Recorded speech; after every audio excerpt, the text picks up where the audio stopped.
Welcome, Pewter Report readers, viewers, and listeners to a brand new edition of the Pewter Report podcast, brought to you by our friends over at Briar Greaves Insurance. Protecting your assets starts with a company that you can count on.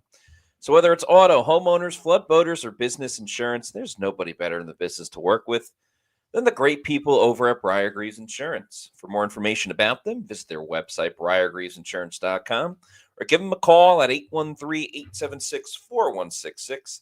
That's 813-876-4166. And you're going to want to make sure you give them a call, because if you do, you will automatically be entered into a raffle to win free tickets in the lower bowl section Woohoo!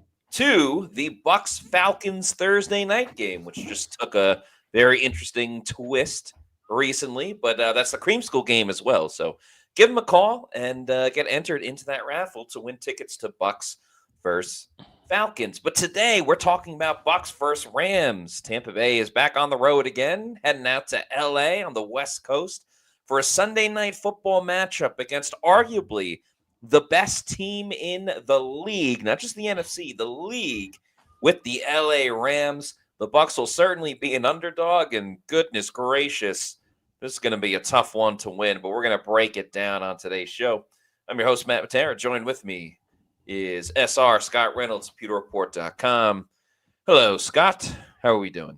We're doing good. Doing good. I've got some bad news to go over in just a few moments, but first, let me go back to that Bucs Falcons game you were teasing. And listen, folks, if you want to save some money on your insurance, give the folks at Briar Greaves a call. And then when you do, it's real simple. You're going to get entered to win a pair of 2 tickets for the opportunity to be at that Bucs versus Falcons game, the creamsicle game, the orange jerseys.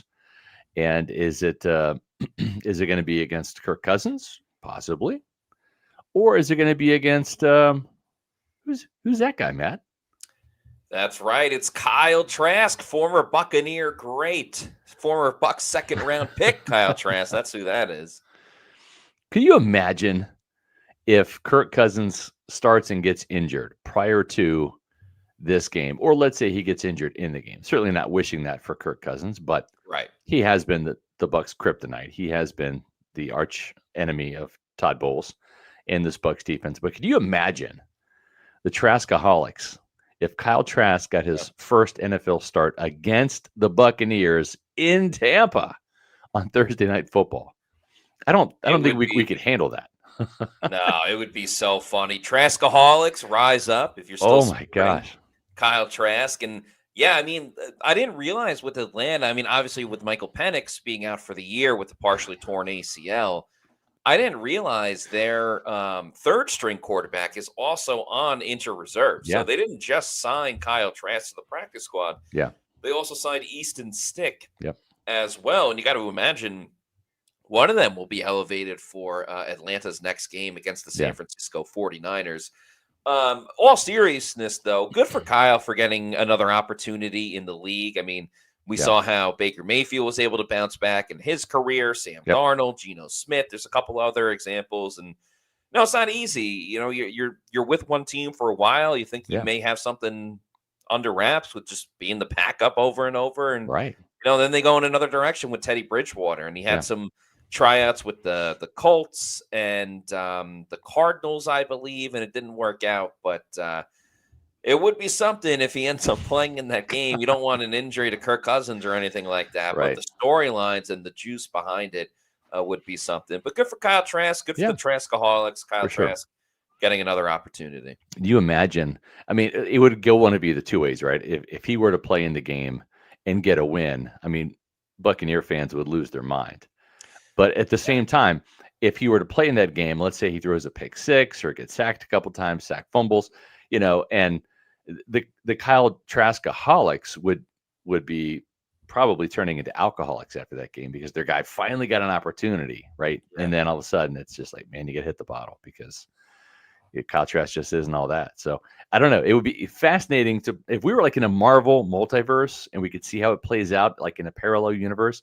That would be interesting, right? But I don't know. Still a couple weeks away. Also, we never fully got Jameis versus the Bucs in a full start because remember the one was starting against the Bucs, Devin White made a Wrecked play. his knee.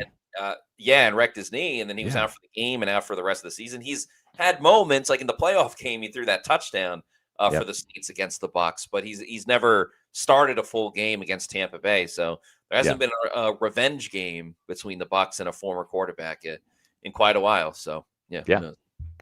Yeah. So I teased this a little bit on X a couple of moments ago. I typically don't do this. I mean, I've got some bad news to share with you, and typically I don't.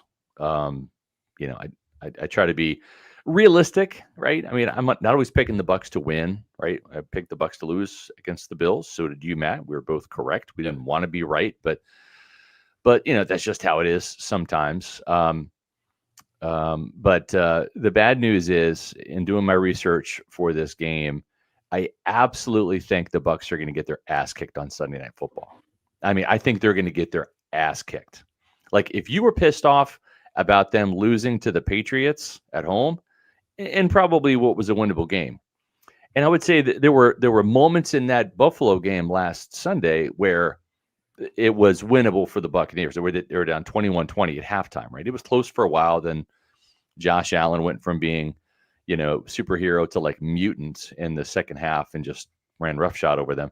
But I just have so much respect for this Rams team, and I just don't see how the Bucs are going to win this game. I really don't. The Rams they're a 2-loss team. Their only losses have come at Philly by, I want to say 9 points, and that was one of them, and that's a hard place to play, obviously, in Philadelphia. And Philly's got the number 1 seed right now in the NFC. And then the other one was against the division rival. The 49ers and the Rams hate each other. They always play each other tough. They usually split, and they've split this season. And that was an overtime loss, right, on Thursday and Thursday night too. Correct. So short week. Yeah, and then otherwise they've rattled off 5 straight wins. They've had impressive wins over playoff teams. The Jaguars, I think the Ravens probably sneak in the playoffs to beat the Ravens. They beat the Seahawks last week, and did so in those midnight uniforms, which are kind of cool. They're not black. It's like a midnight blue with a little bit of their normal blue and their yellow mixed in there. But they're just a very, very, very tough team. Physical team on both sides of the line of scrimmage. Their defense has been quickly rebuilt. I mean, they went from having Aaron Donald to no Aaron Donald, but no problem, because they've got draft picks they've hit on, early picks, late picks. They have stockpiled that front seven. And if I'm Jason Light and Todd Bowles, I'm envious of the Rams front seven, because they have got some studs up there, and they play hard, they play fast, they have playmakers, and then they've got Matthew Stafford, who has kind of been a bit of a kryptonite to Todd Bowles as well. And 27 touchdowns, Matt, 2 interceptions this year. He is the MVP candidate. You were spot on Monday when you were saying, the Buccaneers have helped the MVP candidacies of Drake May and Josh Allen in back-to-back weeks. It's going to be the trifecta with Matthew Stafford, because he has a history of carving up a Todd Bowles defense, and he's done so a lot in his career. I just don't see any way the Buccaneers win this game unless they show up with their A game, literally have like a +3 in the turnover margin, and then the Rams just overlook the Buccaneers or just don't show up, or they self-destruct. Because if it's good on good, the Buccaneers are a good team. The Rams are great, borderline elite.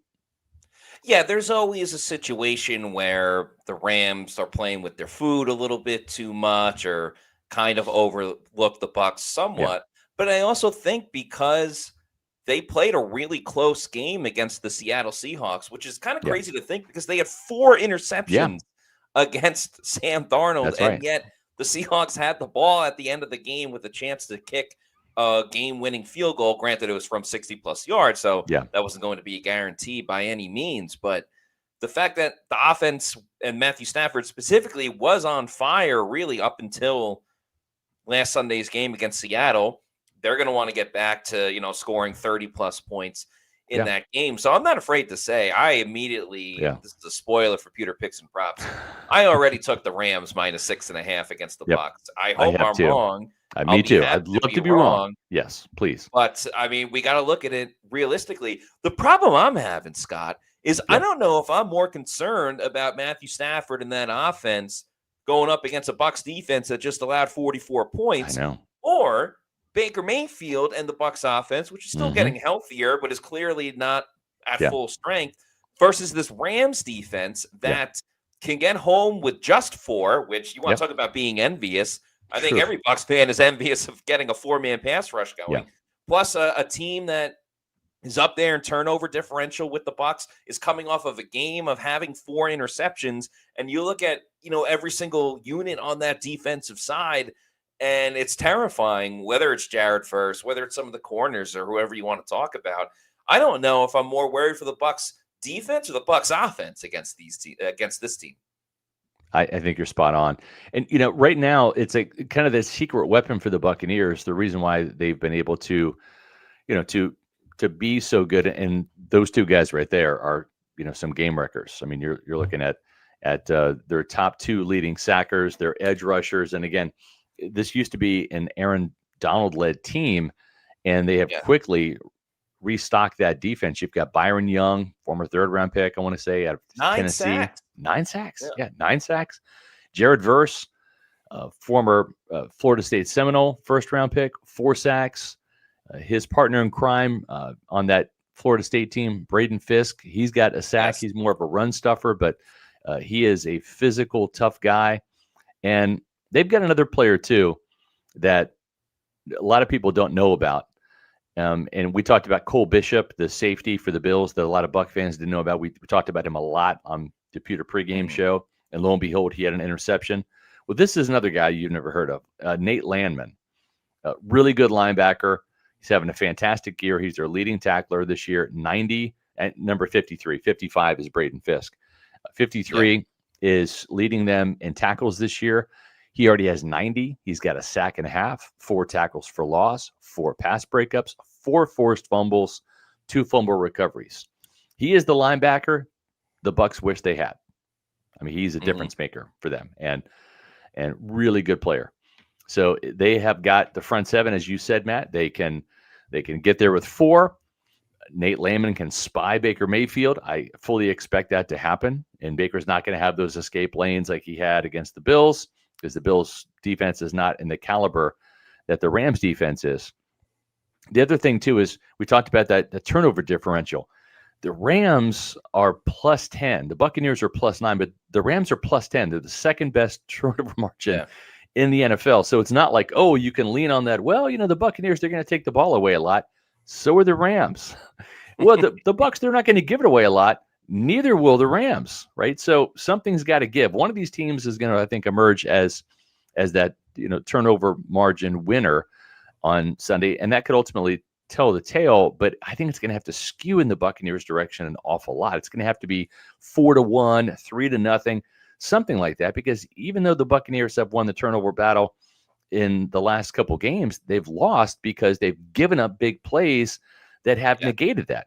And we don't think Jamel Dean's going to play. And you know what that means?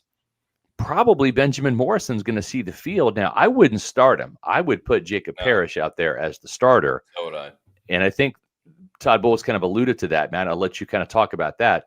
But Jacob Parrish, even if he starts, we're going to see some Benjamin Morrison. And these 2 guys are smart enough to know, Sean McVay and Matthew Stafford, when 21 comes in the game, target him. Yeah, the Bucs have a major dilemma. And Todd Bowles mentioned, too, that Benjamin Morrison is a little nicked up. So Morrison might not even necessarily be available for this game. And, of course, we're all waiting in the wings on what's going to happen with Jamel Dean. To me, the biggest dilemma for the Bucs defense going up against the Rams offense is you're kind of damned if you do, and you're damned if you don't. And by that, I mean Matthew Stafford is one of the best quarterbacks in the league in terms of throwing against the blitz and preparing against the blitz. And we all saw that firsthand in that divisional round playoff game back in the 2021 season, how he beat the blitz, and that's how the Rams were able to defeat the Bucs late in the game. And Todd Bowles is going to have to bring the blitz because they can't get home with the 4-man pass rush. If they decide to do that, if they decide to just rush 4 and they're not able to get to Matthew Stafford, well, now again, you're talking about one of the best quarterbacks in the league, one of the best arms, who's going to have Puka Nacua, who's an unreal wide receiver right now, Devontae Adams, who leads the league in touchdowns. You're going to give him extra time? Yeah, he might not be able to run like Josh Allen does, but he will find the open receiver. It's typically one of those two, but he's got a ton of tight ends that he'll throw to as well. Right. So I don't know what the right answer is for Todd Bowles to dial up, because at the end of the day, you have to find a way to get pressure. Yeah. But if you're blitzing and that's not working and the front 4 isn't getting home either, I don't know. There's just not a lot of answers. And we've seen other teams in recent weeks pick on the backup corners coming in, whether it's Benjamin Morrison or whoever. And Jacob Parrish is an absolute pit bull of a defender, but moving him to the outside, like, he's played plenty of time in the slot. You move him to the outside. Is he going to guard Devontae Adams? Devontae Adams like 10 feet taller than Jacob Parrish. So even from a schematic matchup-wise, one-on-ones, that doesn't really favor the Bucs either. Yeah, you're right. And what Sean McVay will do with Puka Nacua and Devontae Adams is they're not beholden to one side of the field, right? And so typically we see Bowles, Jamel Dean's the left corner, Zion McCollum's the right corner, and that's kind of how they roll.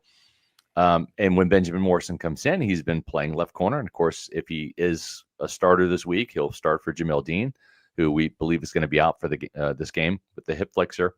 But he's going to see both of these guys, right? He's going to see Puka Nacua and he's going to see Devontae Adams. And either one of them is a veteran, savvy, productive, big-time target. And it's tough. And I remember talking to Zion McCollum during his rookie season. I want to say he played in the first preseason game and then missed the rest of the preseason with an injury, hamstring injury. And he also missed several weeks of camp. That's what happened to Benjamin Morrison, but he missed all 3 preseason games. He's missed a whole month of training camp. And you're constantly playing catch up. And it's impossible to make up for that time during the season. You truly can't catch up. You never can get caught up to that time that you miss. And that's not coming from me. That's coming from an NFL player who's been there and done that at the position, Zion McCollum. And if you remember, he had to go in and start as a rookie towards the end of the season. That Carolina game stands out in 2022 where they lost 21-3 and he couldn't tackle anybody, And the reason why Jacob Parrish, I think, has had a much better start is because he's been healthy this whole time.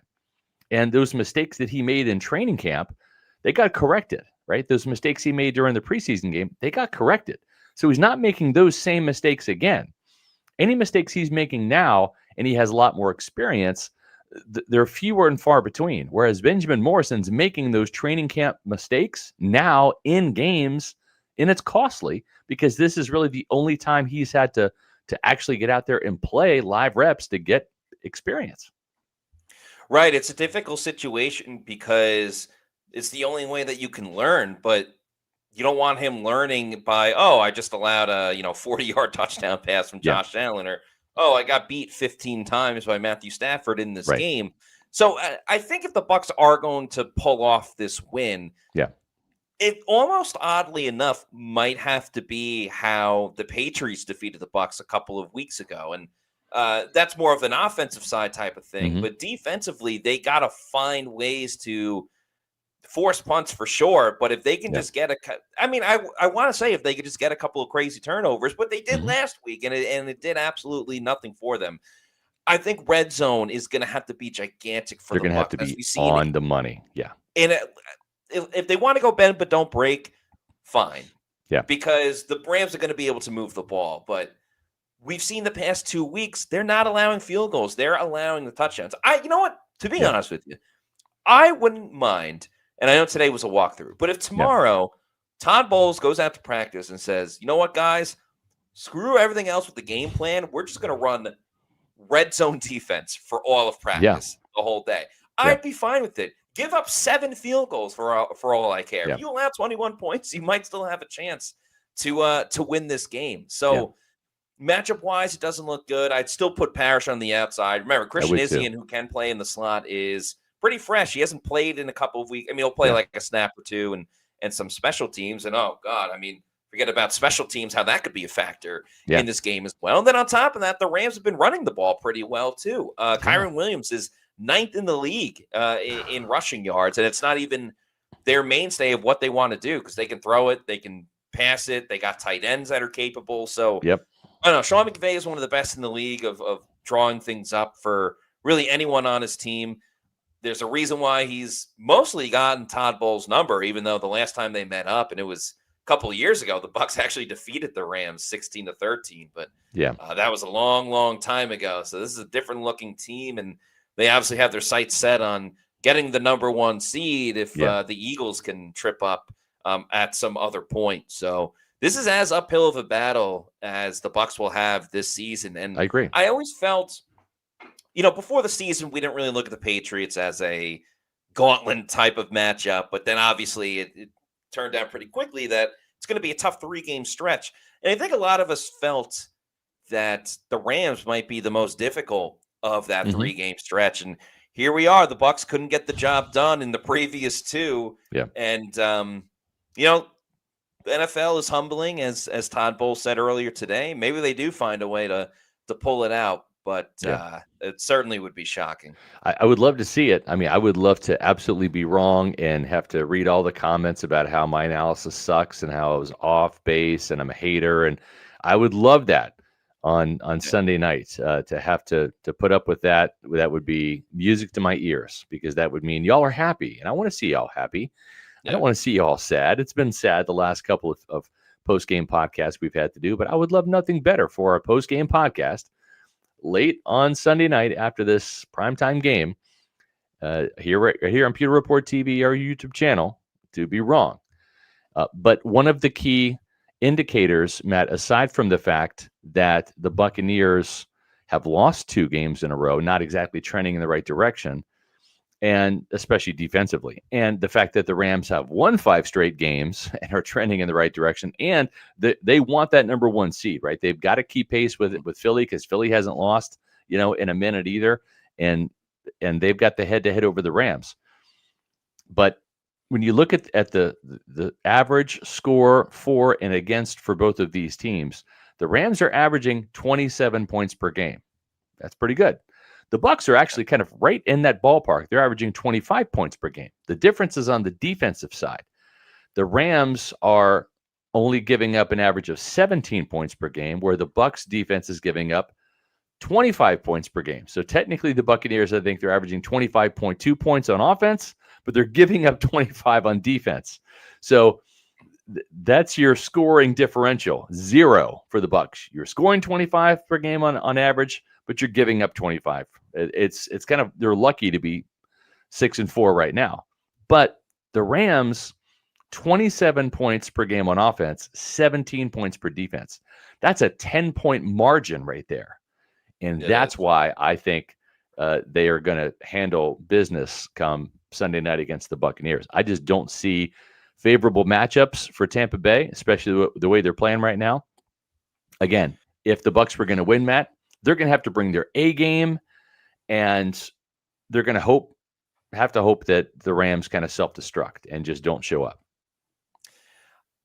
From a defensive performance, I see this very similar to what Buffalo did, and I see this very similar to what Seattle was able to do. And the difference between those 2 games is that the Bucs offense was able to be Superman and be perfect against Seattle, and they were really good against Buffalo, but they weren't perfect and spectacular against Buffalo, and that's why they lost the game. And no one's comparing Buffalo's defense to the Rams defense. Now you can compare the Seahawks defense to the Rams defense right now. But to me, what scares me the most about the Bucs offense is because the Rams will go with a 4-man pass rush and they will stunt and they will twist and they'll bring different things. That means they're dropping all of these guys back in coverage. And we even saw Buffalo bracket Emeka Buka a little bit and forced Sterling Shepard to beat you. And Tez Johnson was not very involved. Baker Mayfield has not turned the ball over a lot, but I believe he has 17 turnover-worthy throws at this point in the season. Baker Yeah. has gotten away with a couple of bad throws Hmm. throughout the season. I don't think he can afford to get away with some bad throws in this game Yeah. specifically. They have really spread the wealth with taking away the football. They have 4 guys who have 2 interceptions. Hmm. Most of them all in the secondary. Cameron Yeah. Curl, Kobe Durant, Yeah. Emmanuel Forbes, Cameron Kitchens, both corners and safeties. So Yeah. they know And how to Kitchens take the had 2 last football. week. Yeah. Yeah, again against Sam Darnold, who Hmm. torched the Bucs defense weeks ago, earlier in the season. So I look at this, and we've seen Baker have a little bit of happy feet, and he was able to run. But to your point, they're probably going to spy him. Yeah.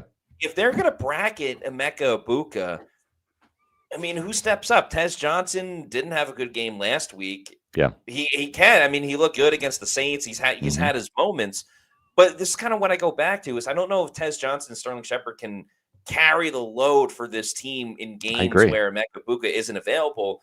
I would love to say, oh well, if only the Bucs had a 200-yard rushing game, that's really going to be the great equalizer. But they did, and it Yeah. still wasn't good enough. But they That's better right. pray that they get a similar performance from Sean Tucker, or if Rashad White wants to, go bonkers in this game. Yeah. I think running the ball, ground and pound.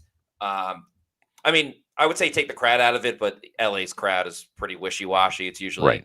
the road teams fans that are there. Yeah. But I think the Bucs gotta get into a rock fight with the Rams, which the I Rams agree. can play in a rock fight as well. But you see who comes up bloodiest, beaten, battered, but still able to go. And we know the Bucs have that in them, but they're gonna have to rely on that run game even more, I think, than what they did against Buffalo, which is kind of absurd because they ran for over 200 yards. Yeah. But I just get that feeling you got to keep the Rams off the field offensively as much as possible. No, you're exactly right. And they don't have to rush for 200 yards. They can rush for 140 yards as long as the drives do 2 things. Number 1, they chew the clock. You want to shorten this game, right? And just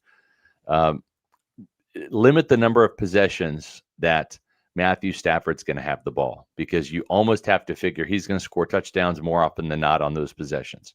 So you've got to limit those possessions. You can't be giving the Rams 12, 13 possessions in this game.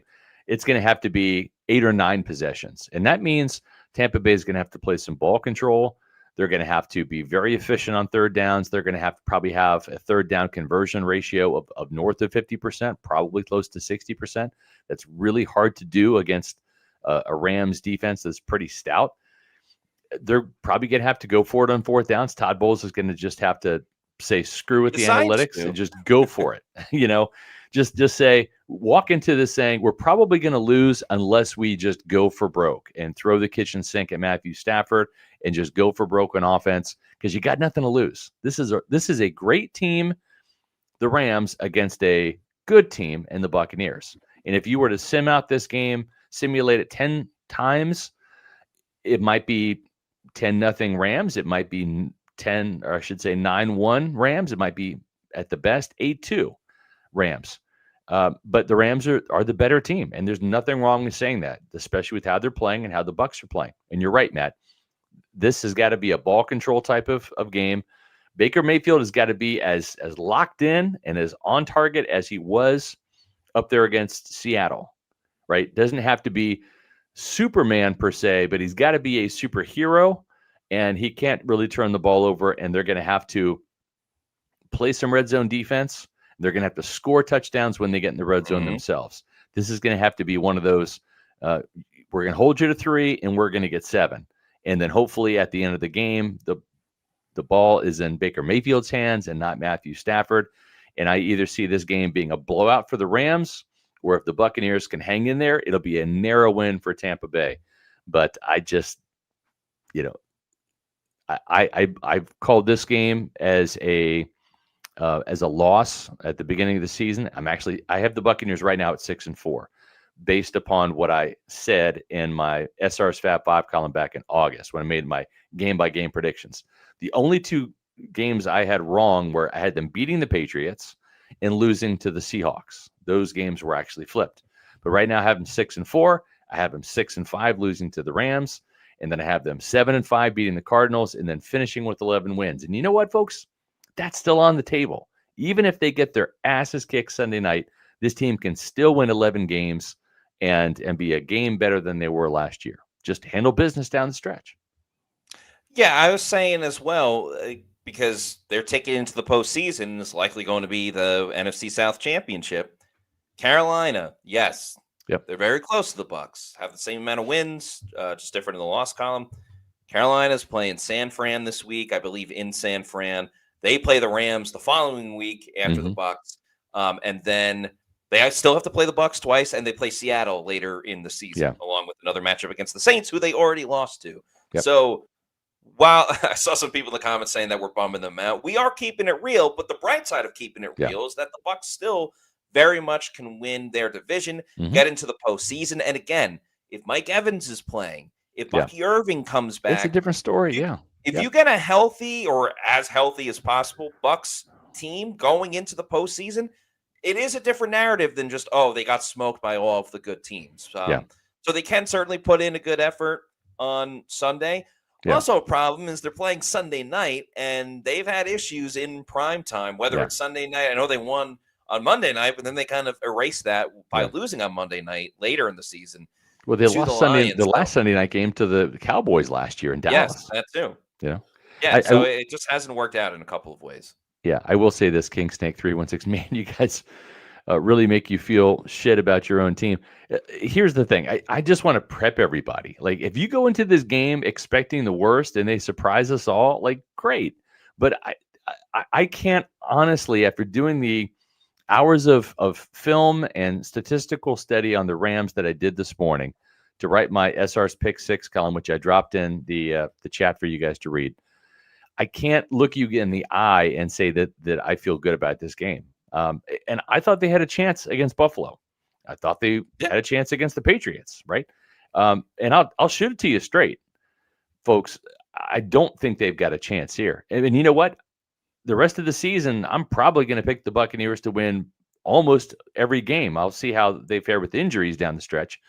One more thing we should know, too. We're not going to get the injury report until later tonight because the Rams are playing on the West Coast. Time difference, may not even practice yet. I don't know what time is it. It's like 1:35 out 1:30, They're probably practicing now.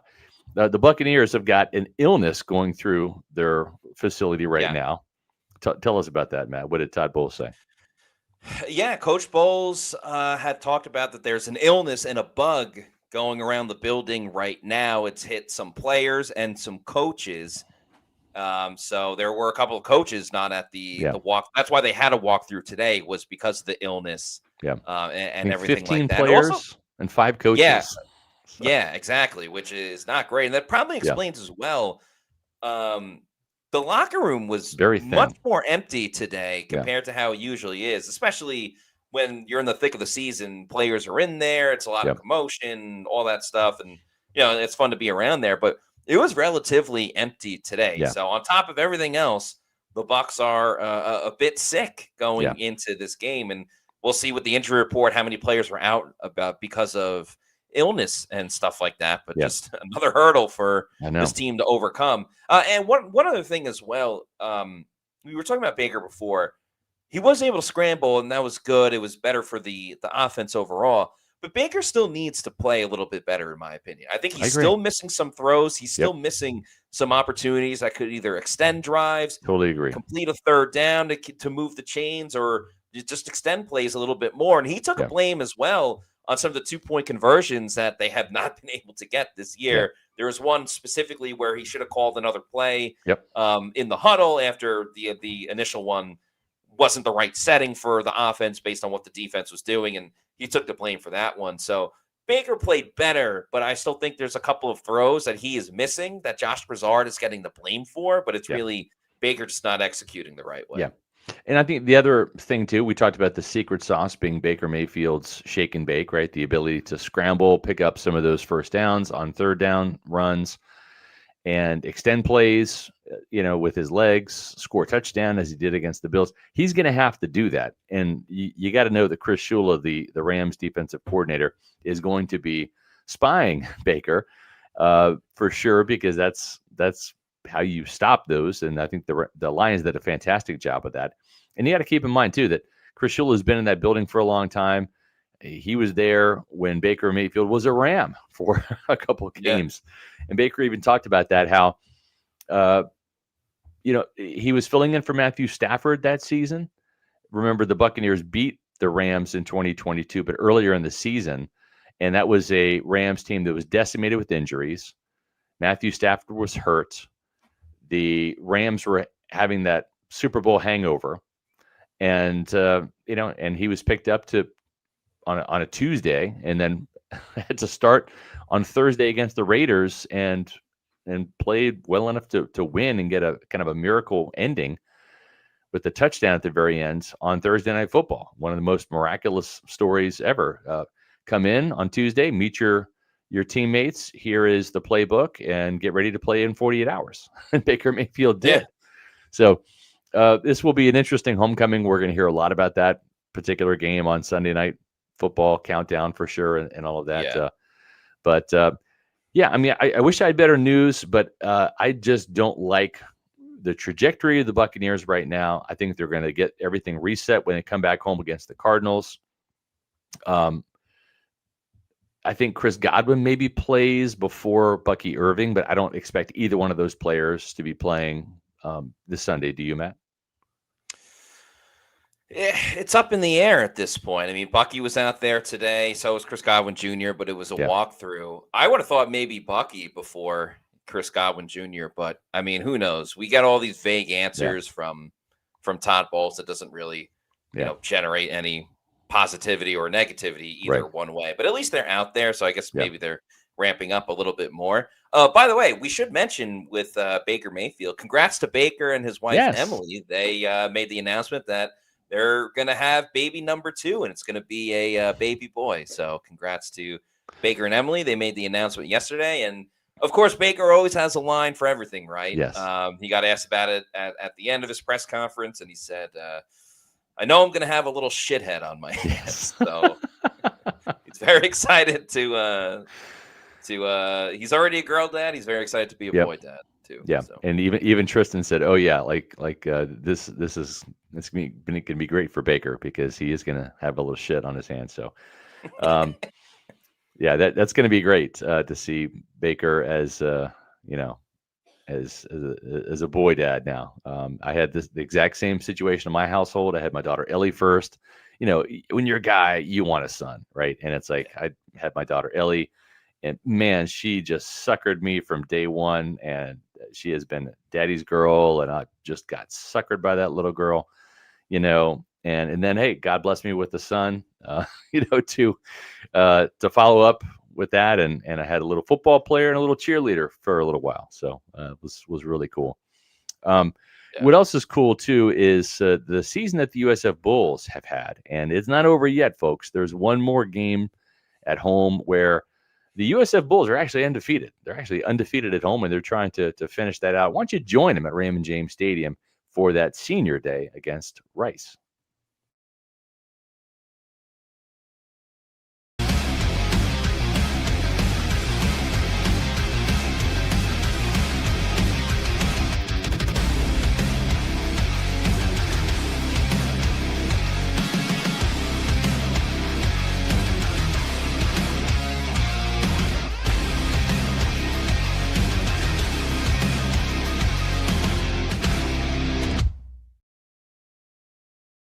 That's right. USF versus Rice, Saturday, November 29th, Raymond James Stadium Senior Day. Scan that QR code right there to purchase your tickets, or go to usfbullstix.com. Big shout out to our 2 interns during football season, Ava Rankin and Kat Butel, who are both USF Bulls. And they're excited about the Bulls. Not so excited about the outcome of last Saturday's game against Navy. That was a tough one because it probably cost the Bulls a chance to go to the playoffs, but still a very, very good season, an undefeated season at home. Definitely. They're trying to finish it the right way. Plenty of offense at USF, and I love their defense too. They take the ball away a lot. So go support the hometown team, and that'll be right after Thanksgiving too. So should be a good one at Raymond James Stadium. Every Bulls game at Raymond James Stadium has been a great one this year. Yeah, excited for that game. Also excited for their matchup this week because they play UAB, and UAB plays no defense at all. So it's going to be a very high-scoring game. Yeah, and nobody shows up for their games either. Did you see the stadium at UAB before the kickoff of their last game? I mean, literally a couple thousand fans. That's it. Like literally, maybe was it like weather related or just no beautiful sunny day. Just Trendover got fired. Their football program's in shambles. True. Yeah, USF should have the revenge game this week for sure. There you go. All right, let's get to these super chats. Thanks everybody for your patience. We appreciate you. Thank you. Bucs Baseman will start it off. Thanks for the $5 super chat. I wonder where this could be going. If Bowles said the Bucs defense had a stinker on Sunday, I can't wait for his excuse for Sunday night's performance against McVay. Yeah, Todd Bowles did say today. He said we had a stinker against the Bills. He said it was on him. It was on the coaches, players as well. And I mean, I said it before, but if they allow 30 points to the Rams on Sunday night, which is very, very possible, it will be over 100 points allowed in the last 3 games, in those gauntlet games coming out of the bye. Bucs defense, you're already at 72 right now. The Bucs defense has still been on a bye. So when he said that, it's funny because sometimes I like laugh inappropriately, and I really have to bite my tongue. When he said that, I'm a huge Christmas Story fan. Like I love A Christmas Story. It's my all-time favorite movie. I've seen it every year since it came out, like on the TBS network way back in the day, like in the 80s. It's a holiday tradition. And it's like when the old man, when he's fighting the furnace and he hears it go off and he goes, we've got a clinker, It's like when Bowles said it was a stinker, I was like, that was immediately running through my head. I made that correlation. I'm like chewing on the inside of my mouth so I don't laugh inappropriately at something Todd Bowles said in the press conference. So sometimes that'll happen. And it's tough because like you're right out in the open. We're in the front row. Front row. I had an issue last week when Baker was doing his press conference. I had to sneeze so badly. So I'm like, when you're trying to hold a sneeze, you tend to make like very ugly faces. And so I was trying to like hold it together as I'm like, I remember my eyes are popping out of my head as I'm trying to focus on Baker and not sneezing. But can you imagine when Baker's looking at you thinking like he was thinking you're reacting. Baker, you get a first down. Also, too, we want to wish happy birthday to Todd Bowles, who turned 62 yesterday. Yes. So, happy birthday. He did. Happy birthday to Todd. Hopefully he had all the cookies that he could enjoy. Yep. And Chips Ahoy specifically. Bucs Basin with another super chat. Thank you for the $2. Says already took over on Stafford yards and Rams points. So another cheat code, and here's another cheat code for Pewter Picks and Props. The Bucs, even when their defense is playing well, they allow a lot of passing yards. So the over on the passing yards for every quarterback they go against is almost automatic. I still think about Mac Jones throwing for over 200 yards in the first half of Bucs 49ers game. Now, again, the Bucs had several sacks, several turnovers, so it was totally fine. But we'll see what the number is with Stafford on the passing yards. But probably a good chance that goes over as well. So good on you. Bucs Basement, thank you for the $2 super chat. Says, which Rams wide receiver is facing Morrison passing yards over? Yeah, I think both of them are going to feast against Morrison, or at least have the opportunity to. Again, when you look at Pro Football Focus, they have their snap counts, and you can kind of see where those players line up. And, of course, they're rotated in the slot a little bit, but primarily it's about a 60-40 split between Puka Nacua and, on one side, 60%, and then 40 on the other, and then it's the same thing with Devontae Adams. So they're both going to see time against Benjamin Morrison, and it's just really going to be whatever plays Sean McVay wants to run and feature on those particular guys against Morrison. And again, too, we're saying this out of anticipation, right? It could be a situation where Jacob Parrish starts over Benjamin Morrison. That was something Todd Bowles said they're discussing and they're taking a look at.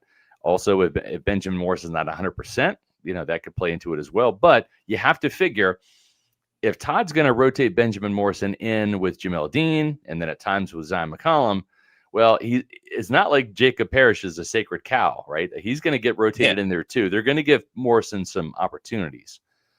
The key is, though, is whenever that happens, the pass rush has really got to help out because he is going to get picked on. He got targeted and picked on against the Patriots, and the same thing happened last week against the Bills. That was the case. Black Gold 1999. Thank you very much for being a Pewter Report YouTube channel member for 1 month, and glad you could finally catch us live. Yes, absolutely. As Black Gold 1999 says, "Hey guys, finally caught the live show. 2 things: are we done with this Logan Hall project? And second, what happened to Jose Ramirez? The pass rush needs some help bad." Jose Ramirez not good. I mean, he had opportunities, man. He had training camps, preseason. He's not an NFL caliber player, right? I mean, and Marquise Watts is a better special teamer. That's why he made the roster and all of that. And the ship has sailed on Jose Ramirez. We've seen like a little bit of Mo Camara, but again, he's kind of a Marquise Watts, Jose Ramirez guy. We haven't.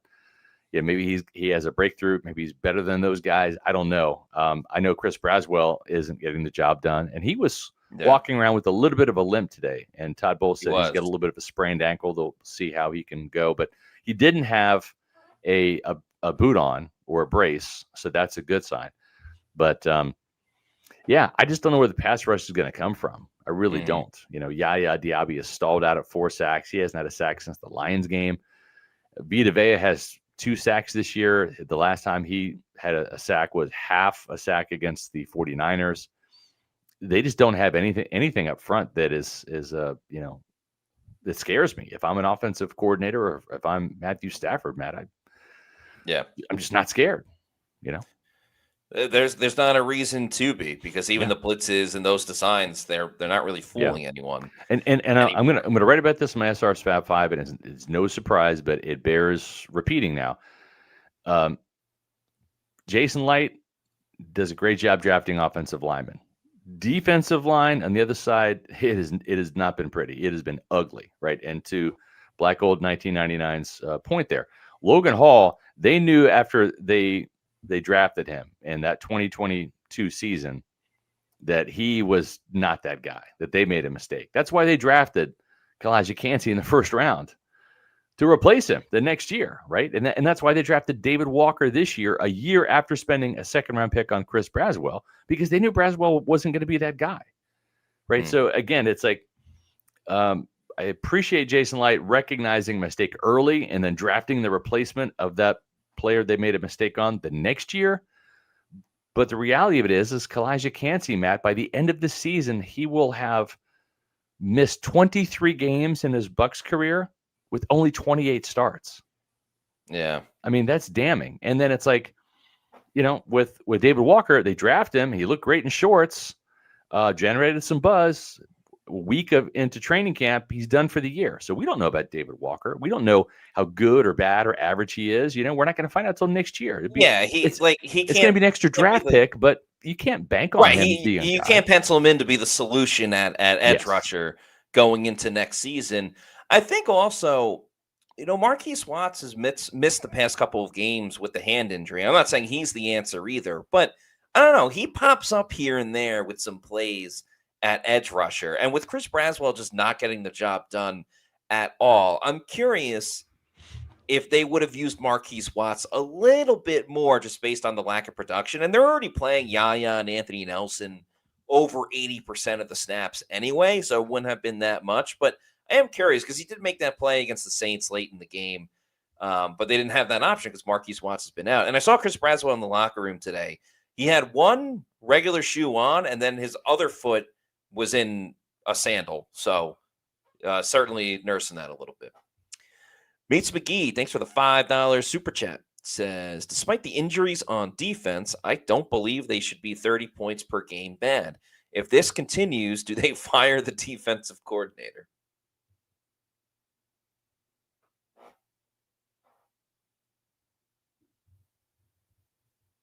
Oh, looks like we lost Scott there for a second. So sure, he'll be back in just a moment or two. So I'll answer this one. There's no doubt about it. They are missing Kalijah Kancey, but that doesn't mean that they should be doing what happened against the Patriots with all the big plays, or what they should be doing against the Buffalo Bills, allowing 44 points. Hassan Reddick was one guy, and let's be realistic, he wasn't really getting the job done as an edge rusher to begin with. He had that sack in week 1 of the season, but that was really about it.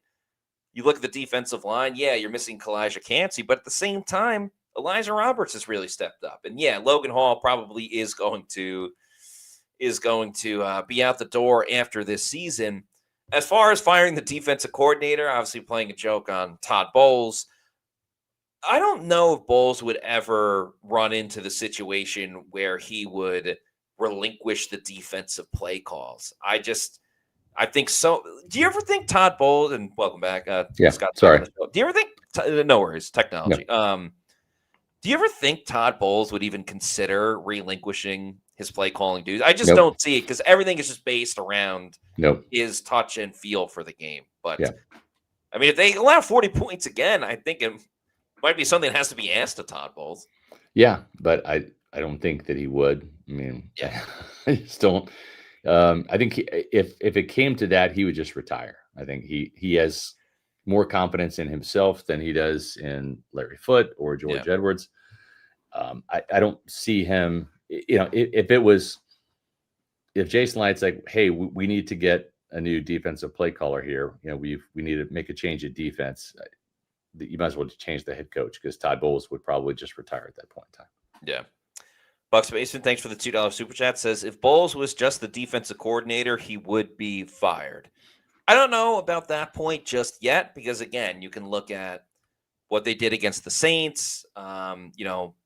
Early in the season, they weren't too bad. They're getting interceptions. 49ers game was a really good defensive game for them, because it was against a pretty good opponent.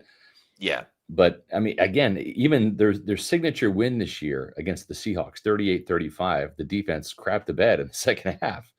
So it was more on the offense than it was in the defense, outside of that Levante David interception, which was timely. Don't get me wrong. That was a huge part in that win, the Antoine Winfield Jr. pressure, and then the interception by Levante. But, hasn't been pretty against top quality teams with Todd Bowles' defense, for sure. Bucks fan since Leroy63, thank you for the $5 super chat, says, from stats, Rams are just a little bit better across the board. I do not know the Rams injury situation, but I know the Bucks upset special. Bucks 26, Rams 24. I see it differently. I think the Rams are significantly better than the Buccaneers in a lot of different areas. And to make it really simplified, the Bucks are a good team. The Rams are a great team. The Buccaneers have had a chance to prove that they're a great team this year. You look at that Lions game, 24-9. You look at that Patriots game that ended up getting away from them. You look at the Bills game, where it was close, but then the Bills pull away.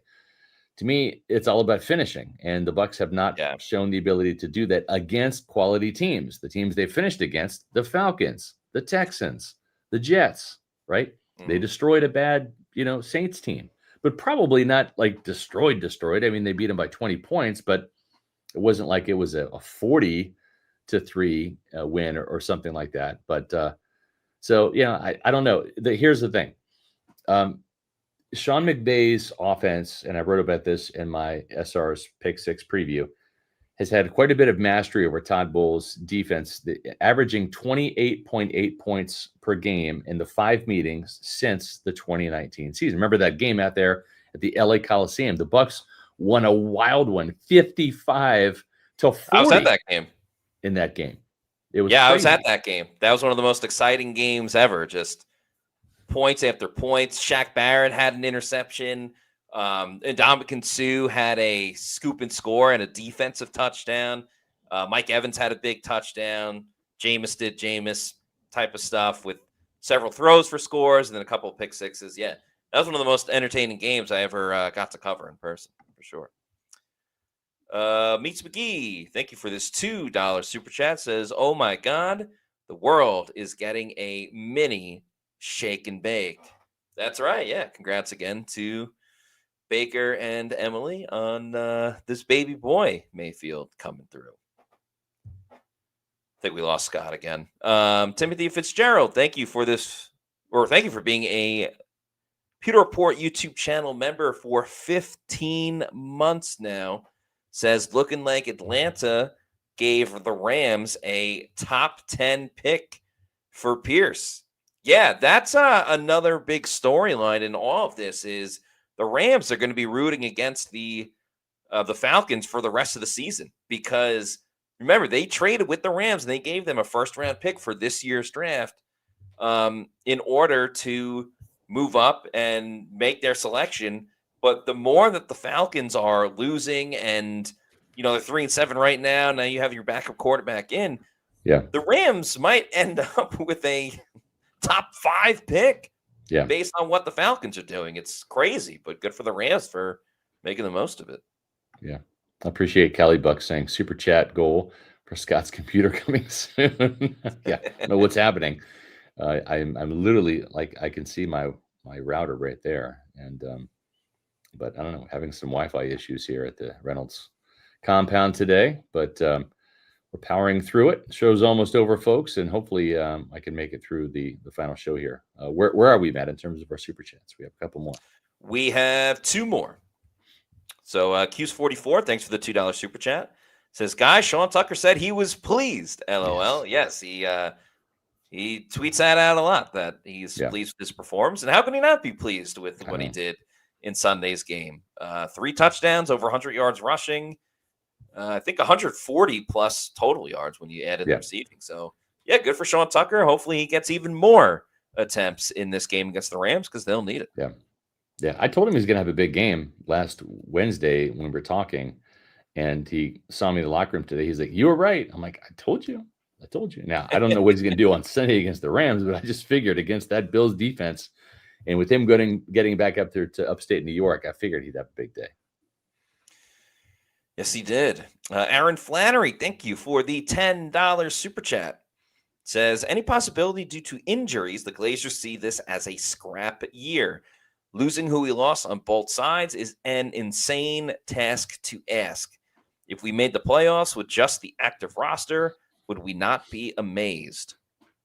Yeah, I mean, again, if they finish 11-5 this year, they won 11 games in the Super Bowl season. I don't think this team has got the horses or the health to get to the Super Bowl this year. I just don't, unless they really get on a roll and they get back to full speed and they correct a lot of problems. I mean, I'm not ruling anything out, but right now as it stands, again, if they lose on Sunday and they win next week against the Cardinals, they'll be 7-5. And that's where they were 12 games into that Super Bowl season. And, they finished with 11 wins there. I see the Bucs finishing with 11 wins this season. And you'd have to say that even though that 2020 team was far better and more talented, that an 11-win season this year, Matt, is actually more impressive given the fact that there is no Tom Brady, there's no Rob Gronkowski. There was a younger version of Mike, Chris, Levante, right? They had AB back in the day. You had Sue and Vita Vea. Vita missed a lot of that season, but he came back for the playoffs. JPP and Shaq. I mean, that was a star-studded team that this team is not.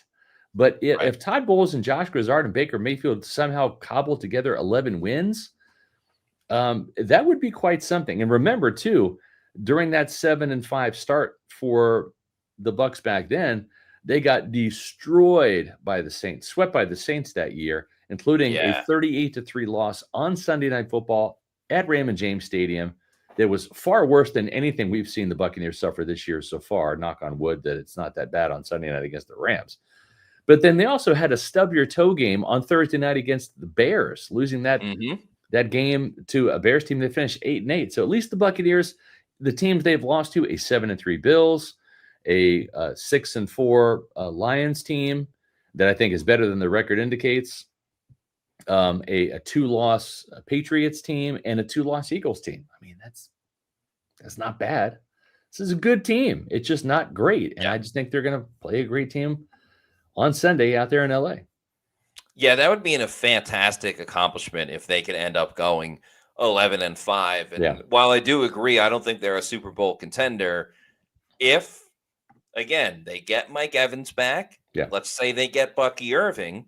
That's about as healthy as they can get outside of Chris Godwin Jr. coming Yeah. back as well.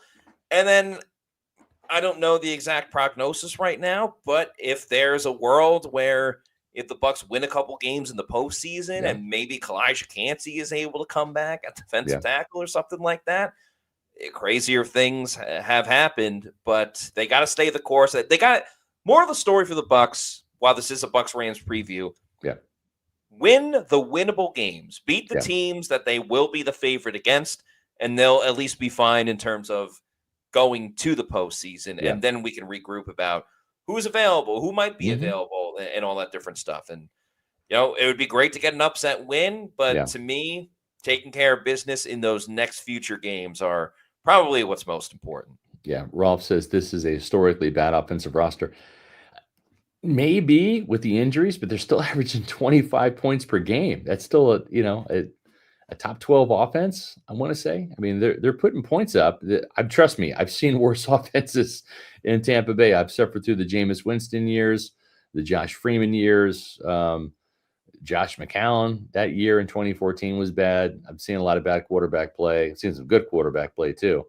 One thing that we always see are our Pewter Platinum members who are always awesome, Matt.